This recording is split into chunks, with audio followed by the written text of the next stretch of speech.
Hi everybody, it's Andy from Snow Camps Europe. So in this vlog it's a little bit different than normal because it's not so ski specific, but it is very much linked to snow. A lot of people ask us where does all of the snow go? Now obviously the snow melts, and what happens when the snow melts up in the mountains is it creates streams, and those streams can only really go one way. Now there's two places these streams normally end up.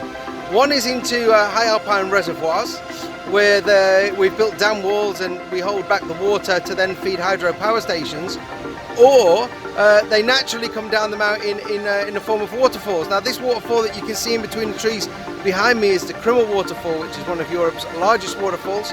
It's 380 meters in high, it's a 3-tier waterfall, and can have 5 million gallons of water flowing down it in any given hour. Now this summer the waterfall has been flowing massively, and this is because of the phenomenal amount of snow that we had through the winter. The June temperatures were extremely high, and we've had quite a bit of rain. We've got melting glaciers into the waterfall. We've got spring-fed streams going in there, and then we've got all of the surrounding snow from up on the mountain. It all comes down at a huge pace, and it ends up in a place that we call the plunge pool at the bottom, and then it forms a river. Now this river has got a bit of a story to it. It's a Salzach river, and it flows all the way from Krimml here. It starts right behind me there. It ends up in the Black Sea on the far side of Romania. So it starts its journey here. It goes all the way through Salzburg. It eventually joins the Inn, which starts its life in Innsbruck, and then they go into the Danube. The Danube goes through Budapest. If you've ever been to Budapest, that river you would have had to cross going from Buda to Pest. This is the Danube.